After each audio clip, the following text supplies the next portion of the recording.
So you get asked a lot, Nate. You think I could make it? Oh, yeah. So my senior chief was like, "Hey man, you always tell them yes. Oh fuck it, you crushed that shit, bro. You should go." And then you just see their whole demeanor. You be on a ship, some 400-pound dude. I could have made it through SEAL training. Like fuck yeah, bro. I can see it in you, man. You should have Yeah. made you. If y'all want to keep up with me, you better get some of these Tasty Game gummies right here. This pre-workout. I'm smoking these now. I'm gonna tell you this. Oh, you got Tasty Game gummies too? Hey, Yeah, they're good, real man. quick. They got creatine gummies, and I was against creatine gummies. I just read a study yesterday, improves Help your your brain. mental health by 39% and your memory by 59%. So I will be calling my boys over there at Tasty Gains and get me some creatine gummies.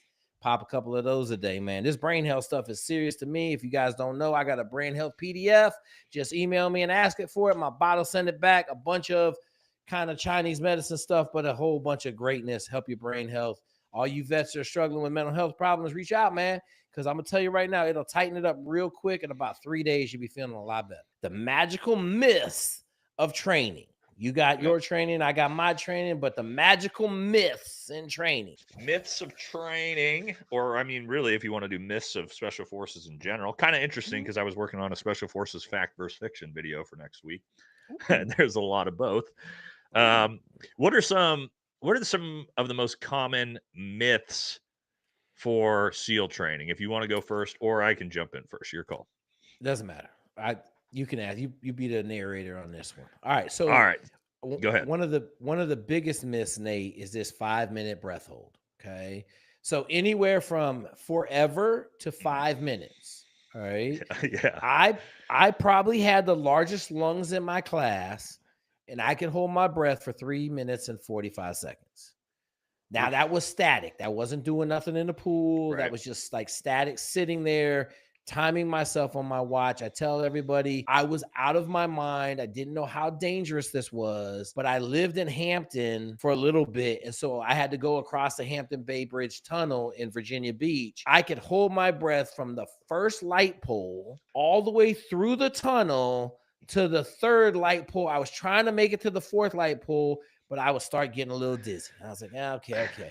Now I know as a grown up, like you're playing with Not smart. fire because the Yep. lights go out, you die. Okay, so that's a huge myth, but it's also something that helps you out immensely if you can hold your breath more than 2 minutes when you get to training.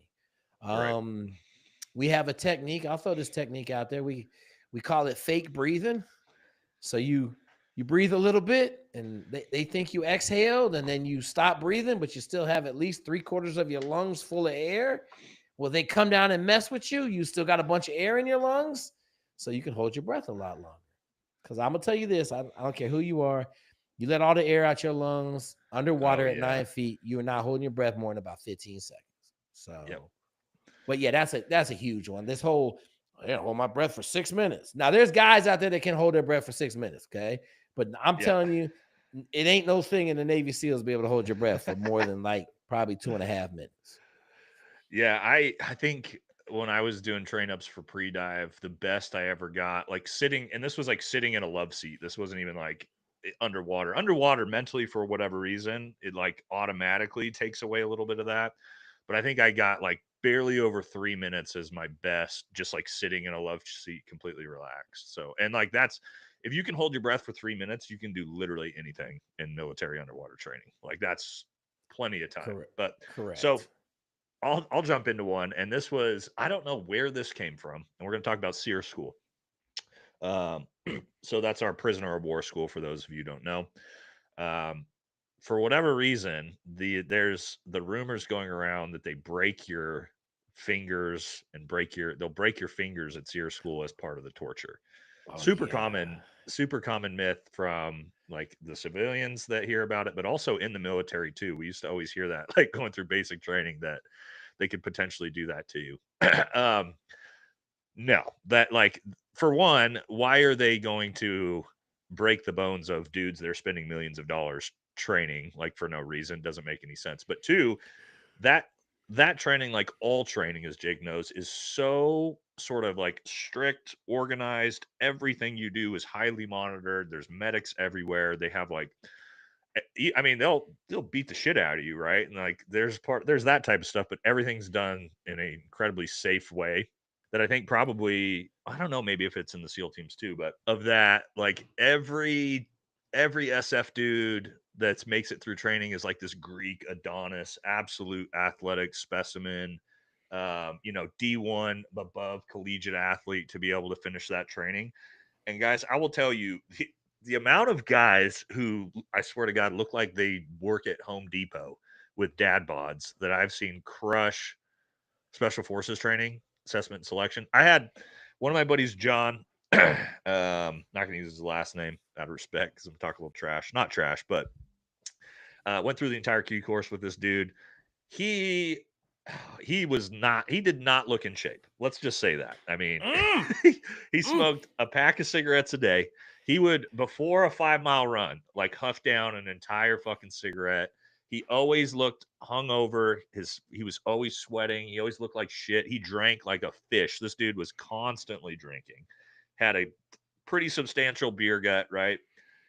This dude, we would, every 5 mile run test we would be in, I would be like 2 miles in, feel like I'm crushing it, and 2.5 miles in, get to the turnaround point, you start to slow down, and here would come this motherfucker right past me, dude, pouring sweat, completely soaked, gut jiggling, and just would crush me every single run, every single ruck, every single PT event. The amount of guys, and it was always like there was always like the 36-year-old dude just came from the 82nd Airborne who like looked like he was on his 8th divorce, again, just huffing down cigarettes right before these runs. And there was another dude that reminds me of another guy. He was probably, oh, I don't know, I forget his name. He was an E6, which was pretty high rank when we were going through the course. He looked like he was about fucking 55 years old, even though he was probably 30, from the 82nd, platoon sergeant. And dude, I never saw somebody. He slept 3 hours a night, no more than that, every single night. And this dude, I've never seen somebody smoke so many cigarettes in my life. Like every break, entire cigarette. Every bathroom break, entire cigarette. Like out it, because you can smoke sometimes in different levels of training. We don't really have a really strict anti-tobacco policy. Like you can take dip out to training events and whatnot. Dude, just constantly ripping these. And that motherfucker would run a 32-minute 5 mile. He would Oh yeah. huff down. He would huff Hey. down like Marlboro. He smoked Marlboro Reds, dude, cowboy killers, and he would huff down. Sometimes I'd see him. I swear he smoked one before like the PT test, the physical part, and then when we were getting ready to run, he'd pull another one out and suck down another one. And he would be like literally top 3 guys on every single run, and it always like shocked me how some of these fucking dudes, like you would think, you look at him and you're like, this dude is one of the most unhealthy, unathletic people I've ever seen, and they could crush, man. So it's like, not that many guys you see look like your standard Rich Fronin type of like CrossFit athlete. Like a lot of these Okay. guys are just Okay. like The just Home myth. Depot workers, manager Home at Home Depot Depot or dudes. Office Space, dude, and then they Yep. just crush. I got one. I got two. I got three. I'm gonna tell you about. So I got to talk about the cigarettes. So we had a chief from Korean Rock SEAL who was already a Korean Rock SEAL, and they sent him to us. He wasn't a chief. He was an E5. He was funny as shit, but he would start the run with a cigarette in his mouth. Yeah. Like the instructors would be like, "You can't do that." He's like, "Ah, no understand English." Yeah. And he would start off at like probably a 6-minute pace, 7-minute pace with the cigarette still smoking. Oh my And God, then dude. as soon as that cigarette went out, you see the butt come out and he would fucking drop it into gear and he was Yeah. gone. Right. And then the other one, so I want everybody to understand why the Greek Adonises don't make it in our communities. Okay. So we had this dude, my dude, Jeff. I'm just going to say Jeff. I love dude. Okay. Led every PT. Okay. Protein shake, greens, no unhealthy eating, lean, maybe like 5% body fat, all his abs, just working out, leading every PT session. Okay. Here I am. I'm not fat. I'm 5'7", probably 200, 205, probably solid 12, 13% body fat. I was in shape. I didn't look like a turd, but I wasn't the Office Max guy, but I surely wasn't Mr. Fitness. Okay. So we got to go do this land nav course. Independent land nav, 8 hours long. It took me like 4 hours to do. I'm really good at land nav. Okay. So I get done. They call me. We won't pick you. We're not going to pick you up for 4 more hours. All right, cool. So I take a nap on the side of the road, right? We're out at Pickett, just out in the middle of the woods. So just Yeah. lay down, whatever. So I get picked up and they're like, hey, man, did you see Jeff out there? I'm like, no, I didn't see him. Like, what's wrong? He hasn't reported in. Okay, cool. So, hour goes by, 2 hours go by, 3 hours go by, 4 hours go by. Now we're all looking and we're in SQT. So we're in advanced SEAL training. Everybody's out there walking his points, trying to find it. Okay.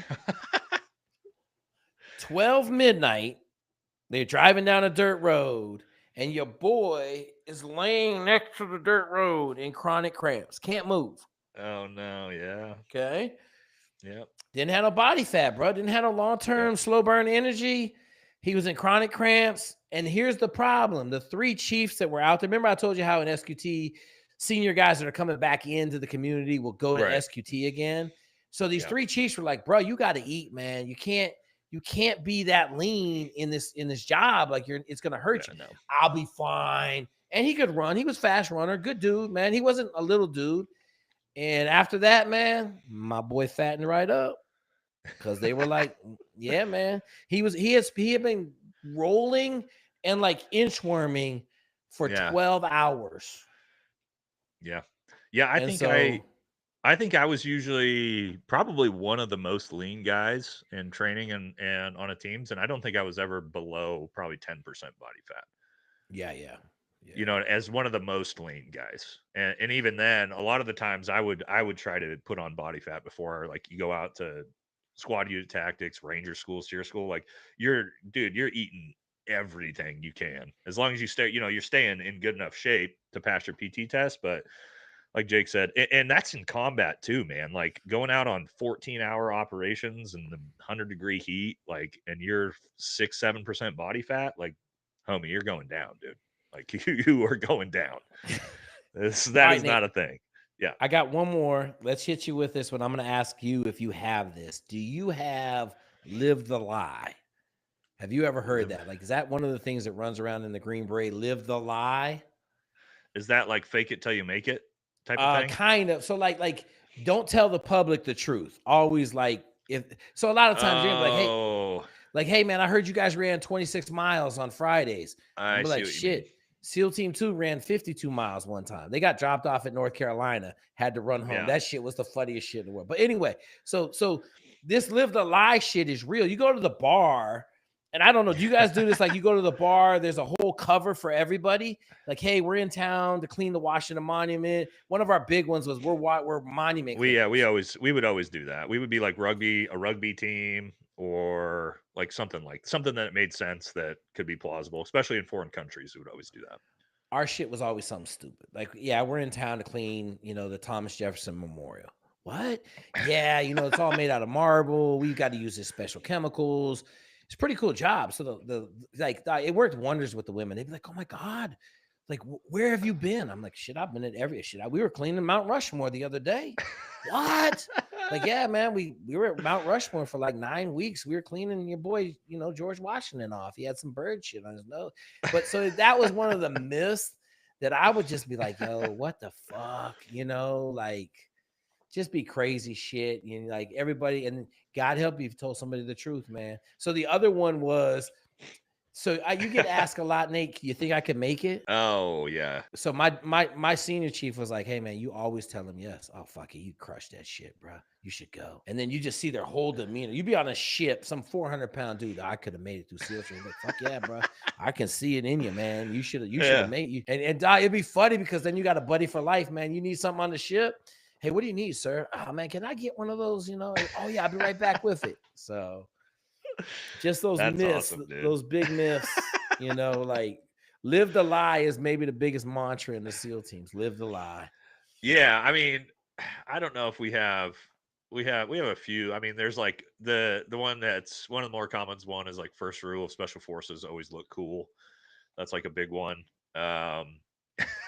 As like a funny one. But yeah, I mean, typically you're not gonna downplay something, right? You're always gonna, like, the fish is always bigger when we talk about training and how hard it is, right? SUT or whatever. It's like the fish is always a little bit bigger than it is, because reality, guys, if you're in good shape, and what I mean by good shape is like you take care of yourself, even if it's calisthenic shape, running shape, you can pass all the events. It's all up here. Like it's literally 95% up here. The rest is like pretty good shape. Pretty good shape. If you're in pretty good shape and you have the right mindset and mentality, like you'll make it. It's physically brutal, and it's physically demanding and challenging. One of the most physically demanding things you'll ever do in your life. However, not to the point to where it takes some fucking super soldier to be able to do it. It just takes a mentally tough son of a bitch to just not quit, be a good dude. I know it's so cliche to say these things, but Jake knows too. Like, be a good dude, try hard, be in pretty good shape, don't be an asshole, don't quit, and your chance of success is actually pretty high. If you can actually do all of those things, there's always offset risks. You might get hurt, you might fail an event, there's that, but like if you can do all of those things, pretty high chance of success. Real quick, Jake,